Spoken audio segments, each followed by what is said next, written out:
The Ferrocarril del Sur runs through the middle of Peru's mountains. To this day, the rail line is a wonder in the world of trains.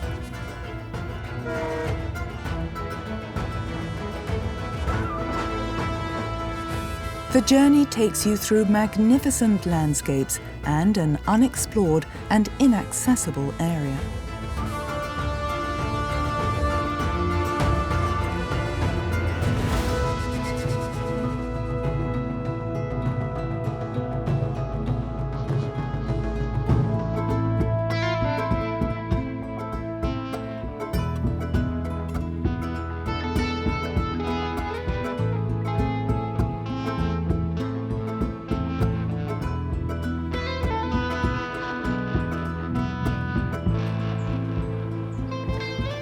In the middle of the Andes lies the city of Cusco, the navel of the world in the legendary Inca Empire. Despite the magnificent colonial buildings, the power of the former rulers is still evident. Emperor Pachacuti's presence can still be felt. In the main train station of Cusco, the Hiram Bingham train waits for guests from all over the world. The train has already travelled a long way. Its starting point is Singapore. Peruvians are proud of their folklore. A traditional dance opens the first leg of the journey on one of the most dangerous railroad lines in the world. From Cusco, the Andean explorer heads south across Lake Titicaca to Arequipa.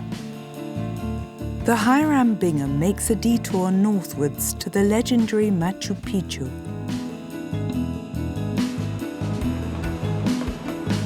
The train is a famed attraction. In the past, it was part of the collection of luxury goods of an Asian king. In Peru, the wagons were completely restored. Now the travellers can enjoy the landscape in a more relaxed way.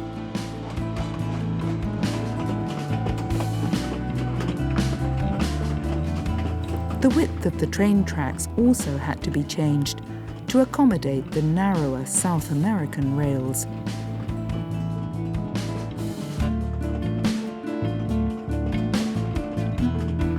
The train leaves the safe plains and enters the dramatic mountainscape of the Urubamba Valley.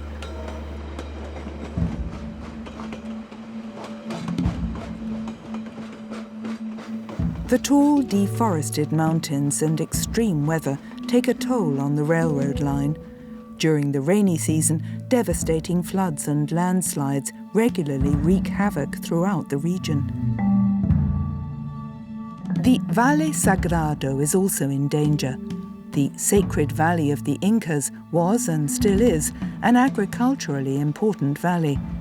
As in other countries, a railroad line was built in Peru to transport the produce, a very dangerous railroad line. In April 2004, a landslide paralysed the rail line and claimed 11 lives. Only 1 year later, the tracks were buried once again.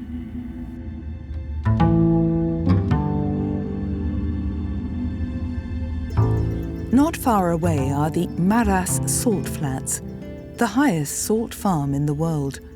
Salt production in the mountains? A confusing idea. But the Andes also once lay on the seabed and only appeared after a tectonic shift. A tiny little spring irrigates the salt pans, and warm salt water springs from it. It supplies the individual salt pans via a wide labyrinth of channels. This alone ensured that already the Incas were able to mine white gold here. In the dry season from May to September, the water evaporates due to the high solar radiation. What remains is a white crust of salt, the harvest of the farmers.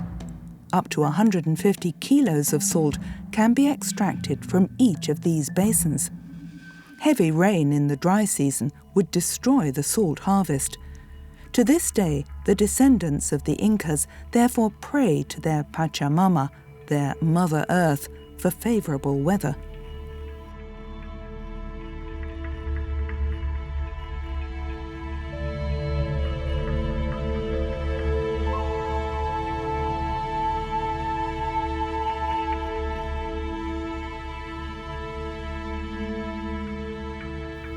Industrial chemist Maria Esperanza Zambrano Hurtado has a good view of the dangers. The opposite hill was already worked on by the Incas, but then there was a landslide. That's why we've been working on this side for many years now. Every 3 days, the water in the pools evaporates. Then they need to be refilled. The soil here is well suited for salt production. Nevertheless, each salt pan must be maintained once a year.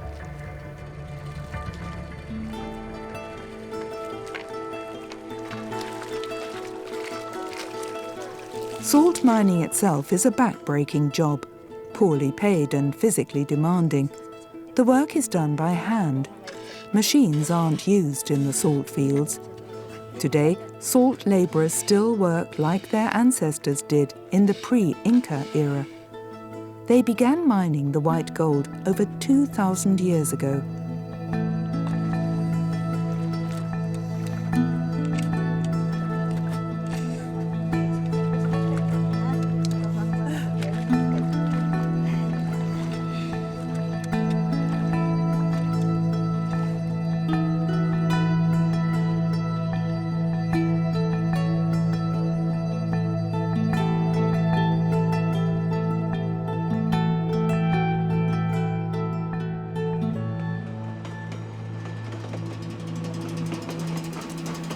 The view upwards can make you dizzy. The mountains to the right and left tower over the train line. On the way to Machu Picchu, the Hiram Bingham passes through one of the most impressive ecosystems in the world. This forest in the clouds seems impenetrable, so dense that the ruined city remained hidden behind the tropical vegetation for centuries. Long purple pedicles characterize the Queen's earrings, in Europe simply called a fuchsia. The Machu Picchu amaryllis also grows here, and an endemic orchid, the Cyrtochilum minax. The cloud forest of Machu Picchu is its only habitat.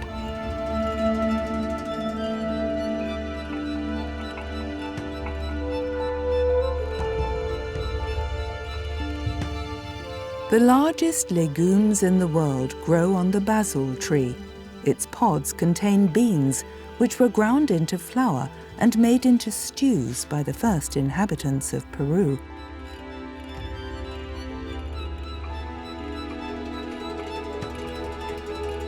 The mysterious garden below Machu Picchu is also a paradise for rare giant butterflies.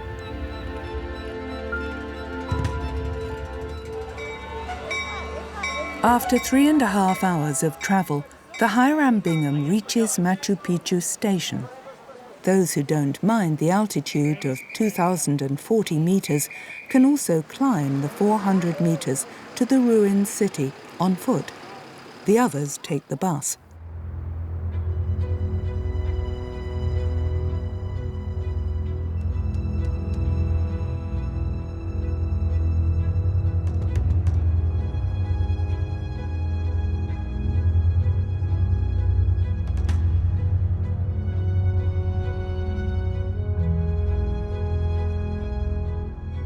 In the 15th century, the mystical city was built on a wild high plateau of the Andes. It impresses not only with its architecture, but also offers a fantastic view of the Urubamba Valley. Around 1,000 people are said to have lived here at that time. There are many stories about the origin of the well-preserved ruined city, but in fact, these ruins keep their secrets to this day. Llamas and their relatives, the alpacas, have made themselves comfortable here. the animal city dwellers pose good-naturedly in front of the cameras of the short-term guests.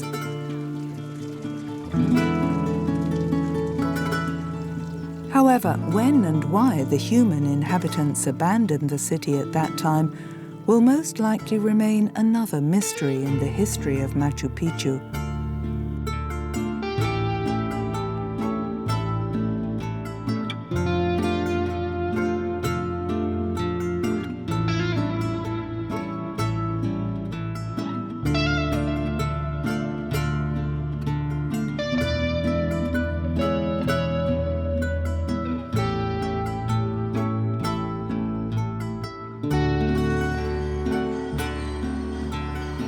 Back in Machu Picchu Station, also known as Aguas Calientes, until today the starting point to the old mountain is only accessible by train. Even the laying of the railroad tracks is still considered a technical marvel today. The area is so narrow that the tracks have to virtually cling to the mountain. That's why the Hiram Bingham only runs on one track through the cloud forest. It owes its name to a famous explorer. Hiram Bingham made Machu Picchu known worldwide in 1911.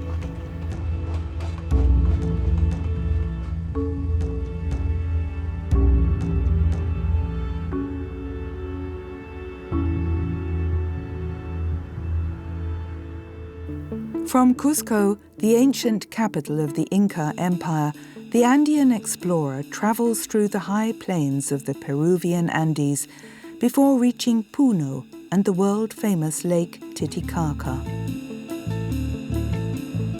In the 19th century, the railroad line was planned for freight traffic, but that is no longer the case. Today, the Andean explorer transports travelers who want to see the sights in southern Peru. 30 kilometers per hour, sometimes 50 at peak speed, the old locomotive can't go any faster. For the first few kilometers, the Andean explorer jogs leisurely through the suburbs of Cusco. Just the right moment for the passengers to toast to an adventurous train ride.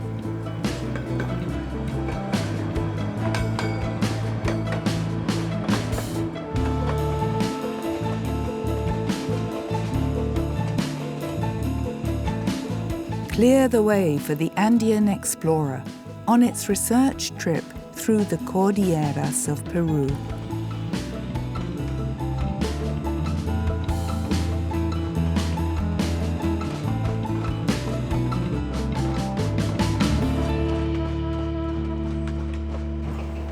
While the jagged mountain peaks of the Andes pass by outside, you can feel every vibration on the train itself. This could be due to small bumps on the rails or rusty wheel sets.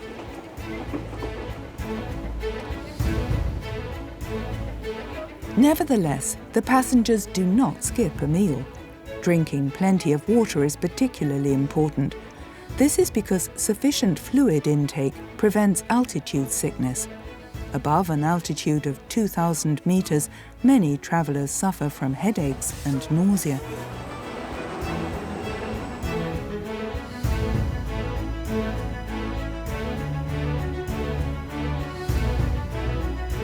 The train climbs higher and higher through the so-called Altiplano, a largely treeless highland steppe. It runs between the high mountain ranges of the West and East Andes.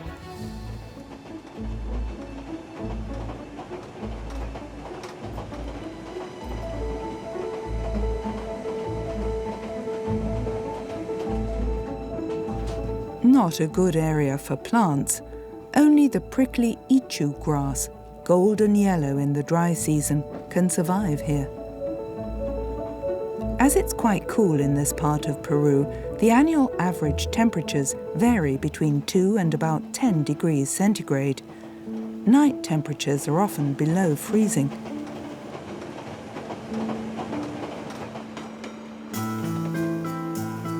But it is precisely in this wild roughness that the unique beauty of the landscape lies. The people live mainly off agriculture. The climate is ideal for the undemanding alpacas. The habitat of the alpacas is at an altitude of up to 4,000 meters. The animals are exposed to temperatures of up to -30 degrees. They can withstand this well because their wool keeps them particularly warm. Among the Incas, an alpaca coat was considered a sign of prosperity. To this day, the wool of the dark animals is particularly valuable. Aidi Mesa Chatata works in the laboratory of the Institute of Wool Fibers and Reproductive Biology. Together with the other researchers, she wants to find out how wool and meat production in Peru can be improved.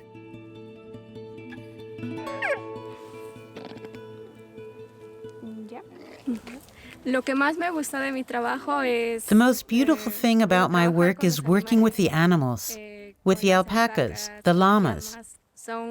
These are very special animals. I like to advance the research on these animals.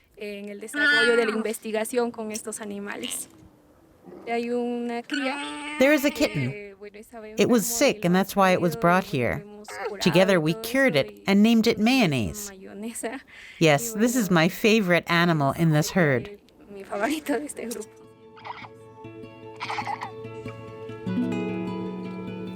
Since sustainability has become an issue in the fashion world, the demand for alpaca wool has also increased. Aidi Mesa Chatata wants to use her research to improve the wool quality. Since the thick fur hairs cannot be processed well, it should be possible to develop a simultaneously finer and more robust coat.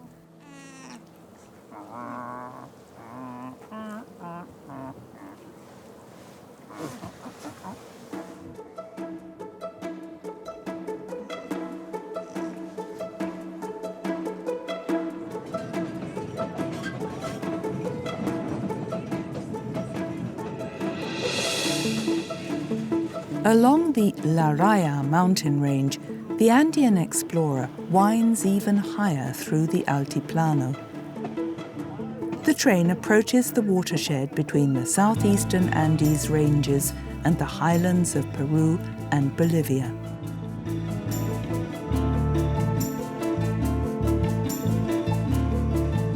Here, at the highest point of the route between Cusco and Puno, at an altitude of over 4,000 meters, the Andean highlands show their breathtaking beauty.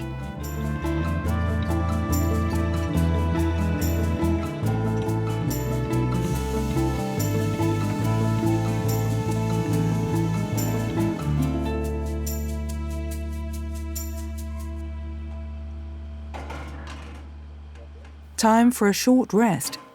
At Abra La Raya, the highest point of the journey to Puno, breathing becomes difficult, and the travelers' steps slow down.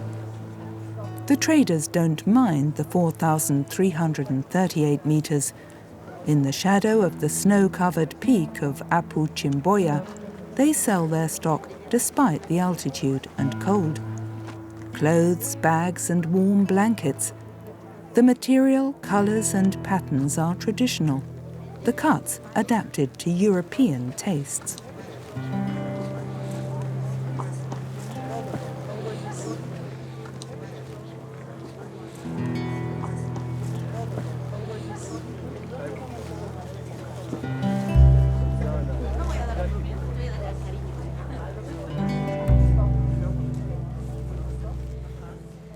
The traders from Abra La Raya come from the villages nearby. In the agricultural region, financial poverty is high. The money that the travelers spend is their only earnings. Also for the artisans Fortunata, Martina, and Libia. They proudly present their work in the shared courtyard of Fortunata's house.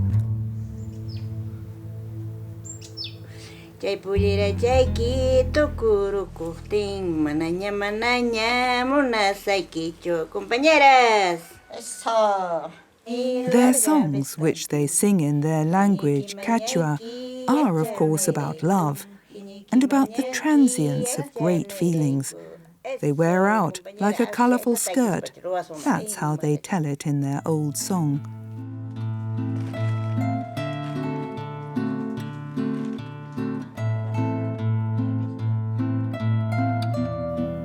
The backstrap loom on which the comrades work is one of the oldest loom forms in the world. Made of wood, bone and cords, it has hardly any weight. It is so light that it can be taken anywhere. In pre-Columbian Peru, clothing had a symbolic meaning that extended far beyond its practical purpose. It testified to power and social status and was designed differently at each stage of life. Weavings played an important role in ceremonies and rituals. For Fortunata Canascano Santa Cruz and her comrades, the costumes are a part of their lives. We are dressed normally today, like every day. That's how we are recognized at carnivals. For walking in the countryside, we use this one. All these colourful balls are pure natural products, even their intense colours. The craftswomen know exactly what they use to achieve the right shades. They draw on the traditional knowledge of their mothers and grandmothers.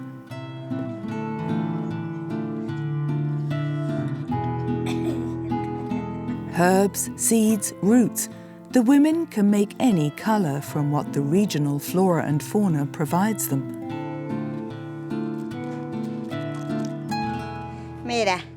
It's turning red. Look here. You see? Red.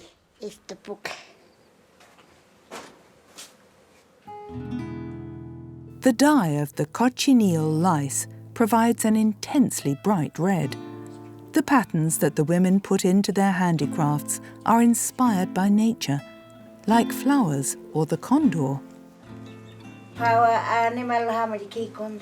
If a condor approaches, we think, we will make this condor. We count the threads. How to manage this animal? We think a lot, like studying.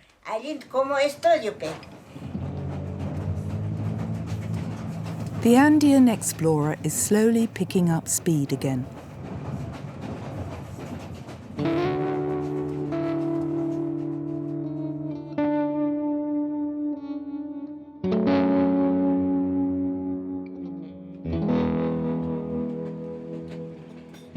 On the observation deck, passengers enjoy the breathtaking view of the Altiplano, a brief pleasure.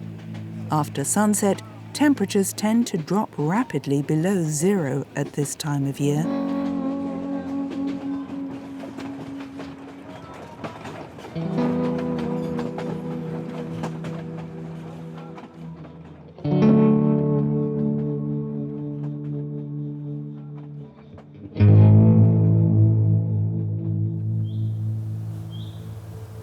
The Andean explorer spends the night in the port of Puno. The city lies on the world-famous Lake Titicaca at an altitude of 3,812 meters. In the early morning light, the large body of water is particularly fascinating. The old stories around the lake come to life. According to legend, the Inca Empire began here, where Manco Capac and Mama Ocllo emerged from the lake and founded the Inca dynasty. The fact that the lake is 178 kilometers long and up to 67.4 kilometers wide is no myth. Allegedly, Lake Titicaca is so large that it can even be seen from the moon, and it is the highest navigable body of water in the world. The train will stop until the afternoon today, enough time for the mechanic to work his magic. I have already restored half the pressure, 90 libras.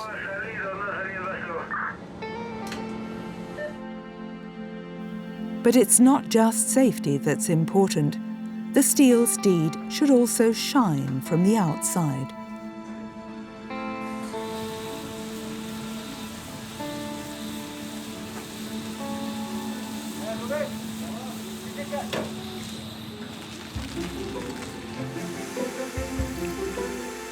Lake Titicaca is the biggest attraction that the city of Puno has to offer. Puno was founded in 1668 by a Spaniard, in a time in which, in this region, mainly silver mines were operated, hence the name Puno, City of Silver.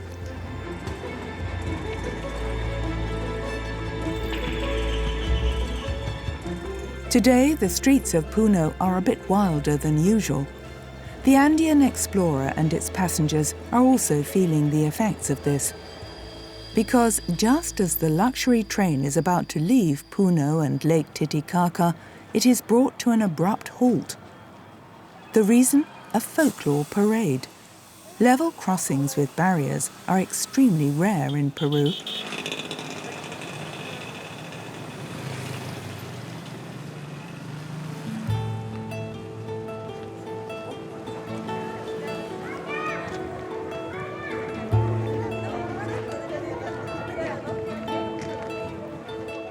No one here seems to be afraid of approaching trains.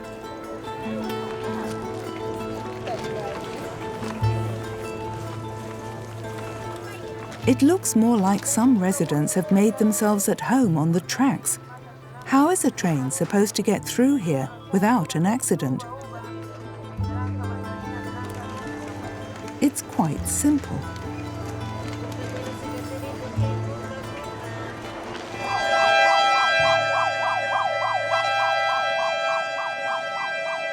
A safety vehicle ahead announces the passage of each train with loud honking.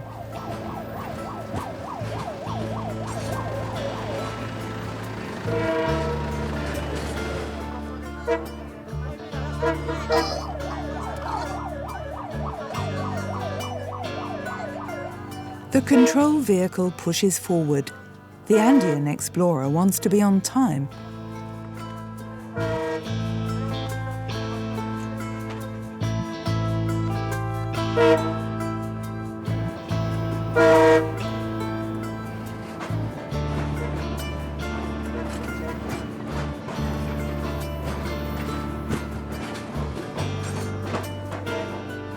A bit of basic trust is part of living by the tracks here. People don't give the train an inch more than is necessary to get through, to then take to the track again immediately afterwards.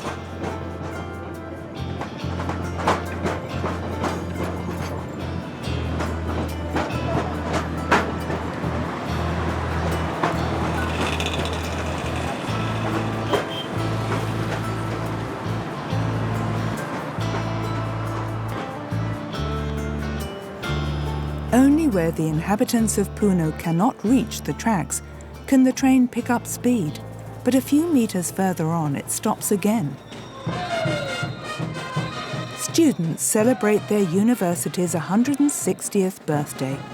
On this day, Puno really lives up to its reputation as the capital of folkloric festivals.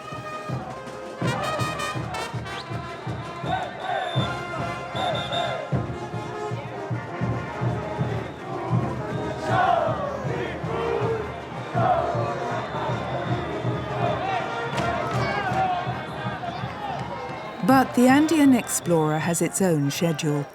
To make its way through the grey sea of houses according to plan, with its sights firmly set on the next destination. In a few minutes, the train has left the city behind. The view of the unique ecosystem around Lake Titicaca is clear again. The huge reed area in the Bay of Puno accounts for over 70 square kilometers.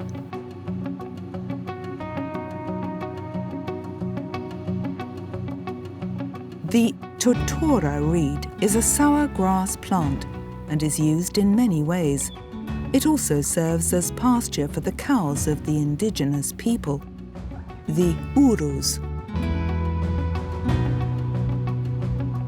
With its area of 8,372 square kilometers, Lake Titicaca is the largest freshwater lake in South America. It stretches across the border to Bolivia. Those who have already acclimatized to 3,820 meters above sea level on Lake Titicaca can enjoy a refreshing cocktail in the train bar. The others prefer water. And either way, you can enjoy the view from the train window. What can't be seen from the train, however, is climate change. Decreasing water levels are taking their toll on this unique natural formation. In the past, the Urus people lived on the lake. They were already here before the Europeans came to South America in the 16th century. Until a few decades ago, their descendants, the Sea people, earned their living by catching fish and birds. But in the meantime, tourism has become the main source of income. Like for Fresia and her mother, Olympia. 7 days a week, they offer boat tours to the floating islands, the landmark of Lake Titicaca.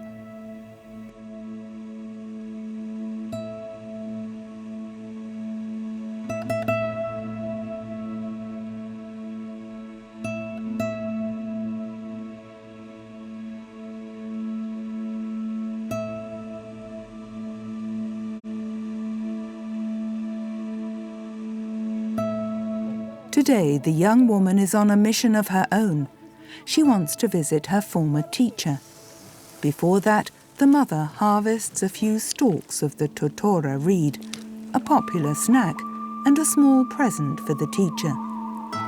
The white part of the reed is sweet and juicy. It's called chulo. The flowers can also be used to make tea.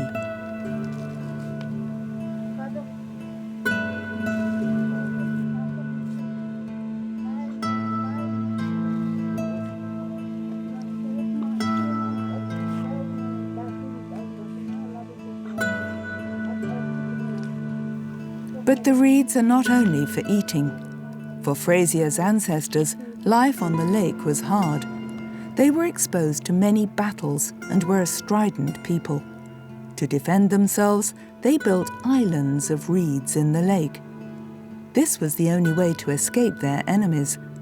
On these small islands, the persecuted even survived for several years. The Urus became islanders, and the world's only displaced people who, in a sense, created their own country.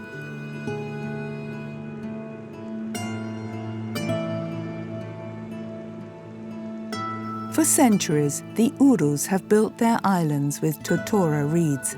Its stalks grow up to 3 meters long. The inside of the stalk is riddled with cavities. Dried and bundled, the reed has a high buoyancy and can float on water, like a boat. Frasia's former school is located on one of the islands, a school for the children who live on the lake or in Puno. They travel to school by boat. The parents bring their children here, or the older ones come to school in their own boat.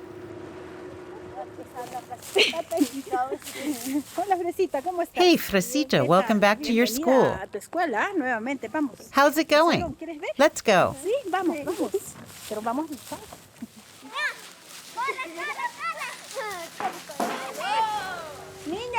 Hey, kids, come here. Here's something for you.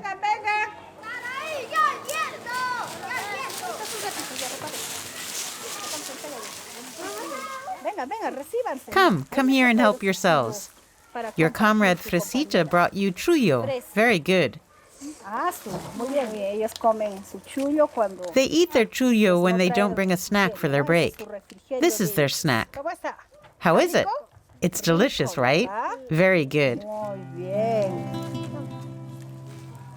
For the teacher, it's important that the children retain knowledge about the customs of their ancestors.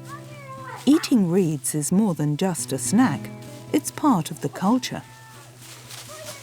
Each of the islands consists of reed bundles about 80 centimeters thick. These are stacked crosswise and knotted together until the entire layer is about 2 meters thick.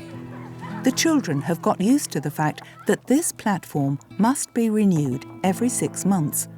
Otherwise, the reeds begin to rot and the school would sink. Playing on this surface can be great fun. The ground always sways a bit and the reed grass gives way when you run, almost like a trampoline.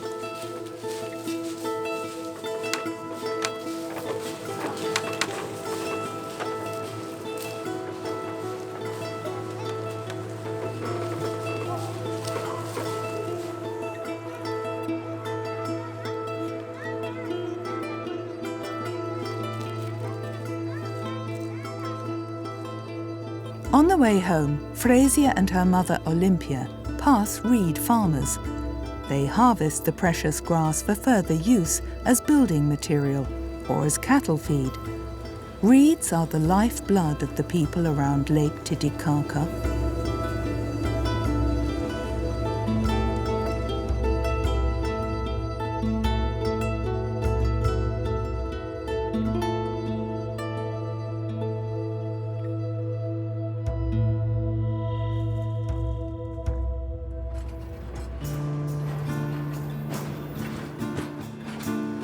The Andean explorer continues westward.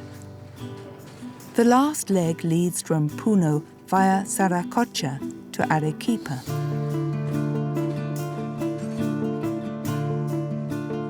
The stretch from Lake Titicaca to Lake Saracocha is probably the loneliest section of the trip, a natural panorama as grandiose and undeveloped as the Arctic. Only a few fishermen's huts line the shores of the lake. In the early morning hours, the atmosphere at Lake Saracocha is the most impressive. A few hours rest for the train and enough time for the passengers to enjoy the array of colours.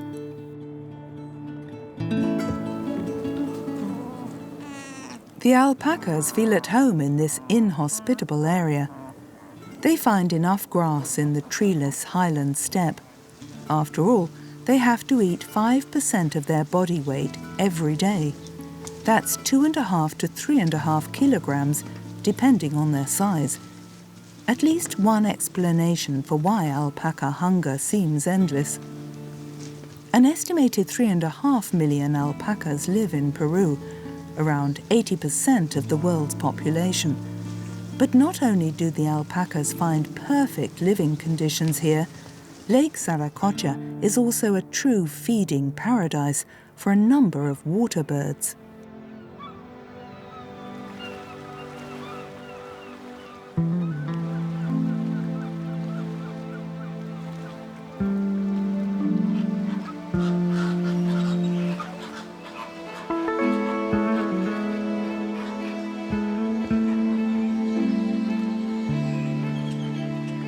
The Andean flamingo feels at home here.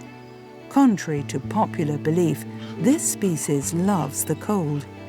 In the early morning hours, the numerous waterfowl are particularly easy to observe.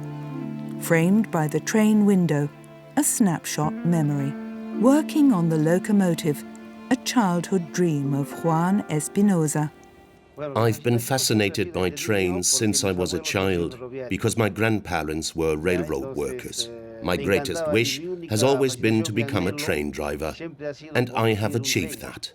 I am happy and fulfilled because I can drive this train, because it is the most luxurious train in Peru. With the icy temperatures at over 4,000 meters, the only thing that helps is to wrap up warm. The higher we go, the colder it gets. The challenge is that the rails have to be lubricated so that the wheels don't pop out of the tracks or ice over due to the frost.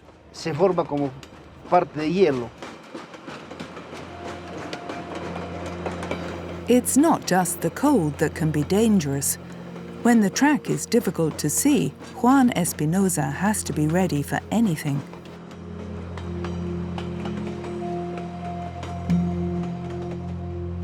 A few kilometers after Saracocha, the Andean explorer passes the highest and coldest point of the trip at 4,528 meters. They must be particularly vigilant. Around every bend, there could be an animal on the tracks. When searching for water, vicuñas know no detours and no obstacles. This puts them in danger. Abrupt braking is not an option for the Andean explorer.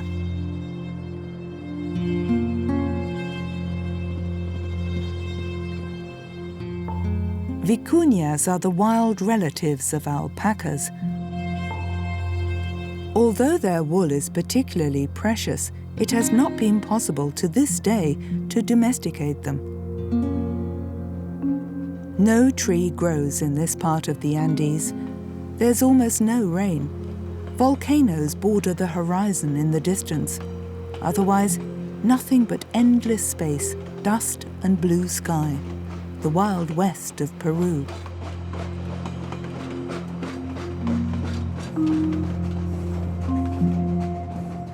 Still, nomads are said to have passed through here hunting 8,000 years ago, and there are copper and zinc mines on the Altiplano.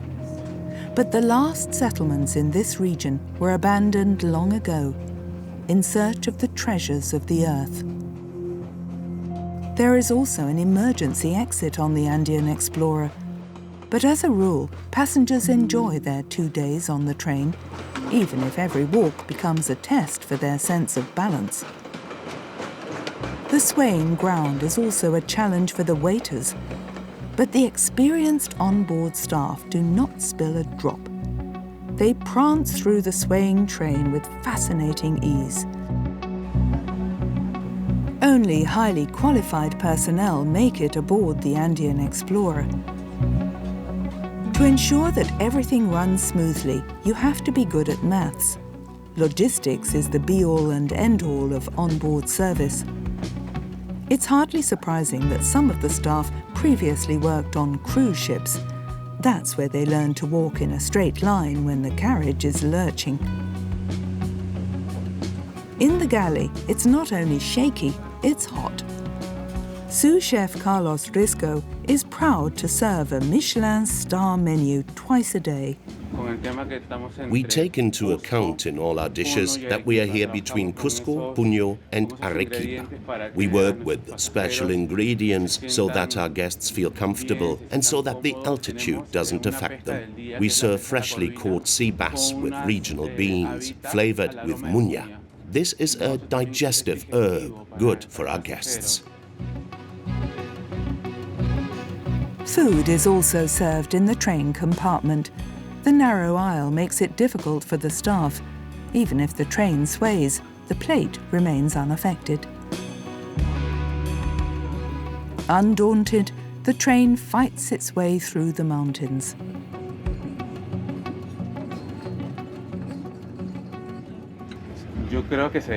It does that like a lion, I think. In a way, we are like the kings of the jungle here.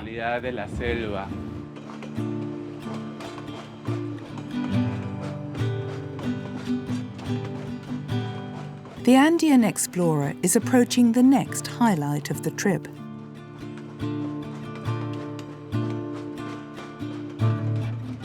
On one of the highest passes, in the middle of no man's land, the train heads for the small station, kilometer 93.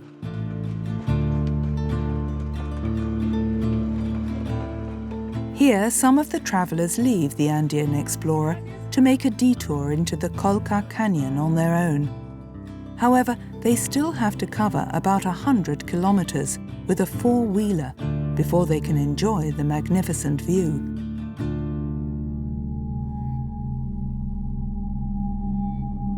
The gorge is one of the deepest on Earth, surpassing even the famous Grand Canyon in the USA. At its deepest point, it measures over 3,000 meters.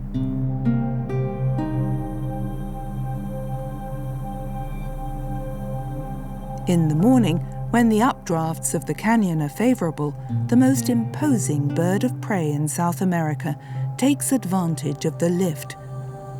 At the so-called Cross of the Condor, they majestically launch into the air. Only about 10,000 birds still live in freedom today. It is a particularly magical moment for any observer when the King of the Andes circles the sky.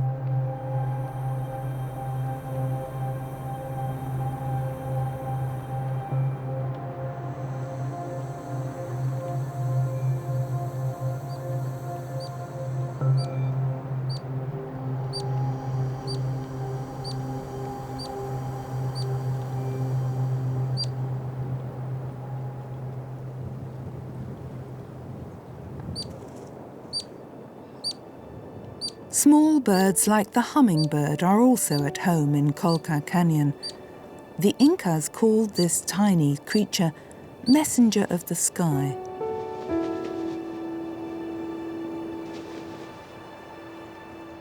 The hummingbird feeds on the nectar of the flowers. It sinks its long beak into the flower calyx exactly like a straw.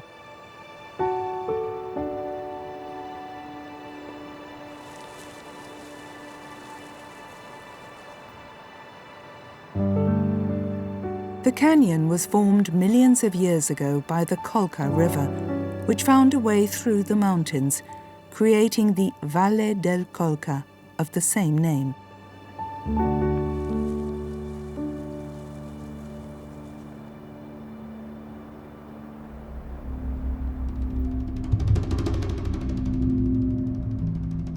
Ranchers in the region feared the giant birds, but now they appreciate the scavenger.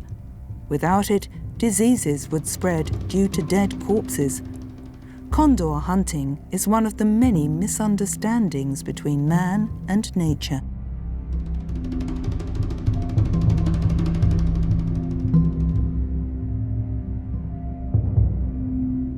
The region around the Colca Gorge has been used for agriculture for a long time.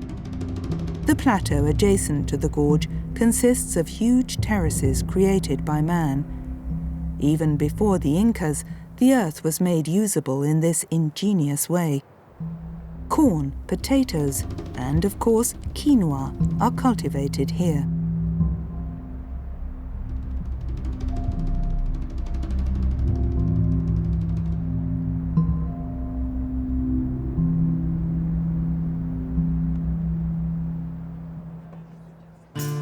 At station kilometer 93, the Andean explorer gets ready for its final leg.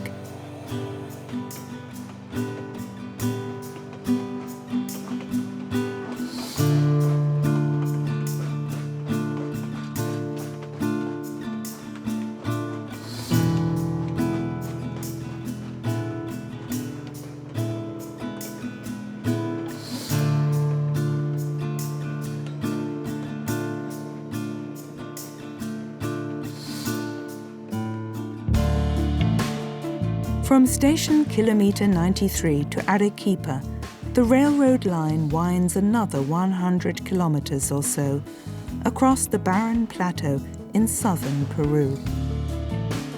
The route passes through the Reserva Nacional de Salinas y Aguada Blanca, a national nature reserve that covers over 3,600 square kilometers, a mythical area characterized by peculiar rock formations, a so-called stone forest. Among other animals worthy of protection, it's also home to the vizcacha, a Peruvian hair mouse that is actually related to the porcupine.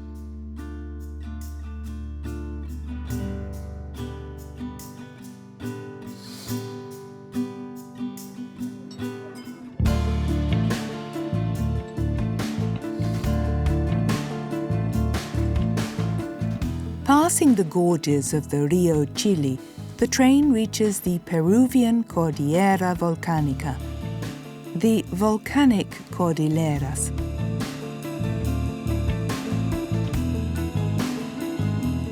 It is the name of several volcanic mountain ranges and an area that was sacred to the Incas. For them, the partly snow-covered volcanoes were the seat of the gods. Today we know that the Cordillera Volcanica is closely connected with the Pacific Ring of Fire, one of the most active volcanic regions in the world. In Peru, several tectonic plates touch. That's why there are more than 400 noticeable earthquakes every year.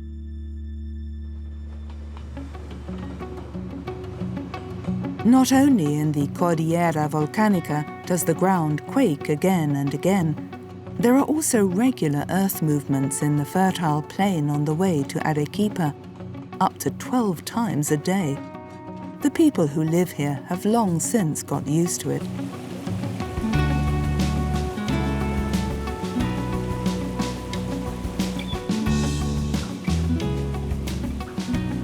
North of Arequipa, the volcano Cachani majestically rises with its proud height of over 6,000 meters. And right next to it is the landmark of the city, the Misty volcano.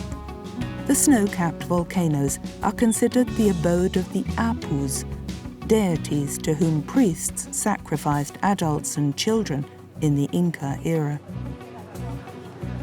For the inhabitants of Arequipa, it is certain, when the moon separated from the earth, it forgot to take Arequipa with it.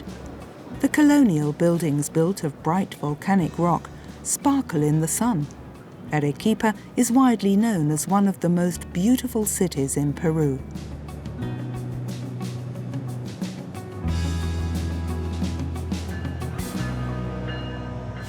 This is where the journey of the Andean explorer ends. The farewell ritual is always the same. The guests are thanked with a big round of applause. It's not uncommon for tears to flow.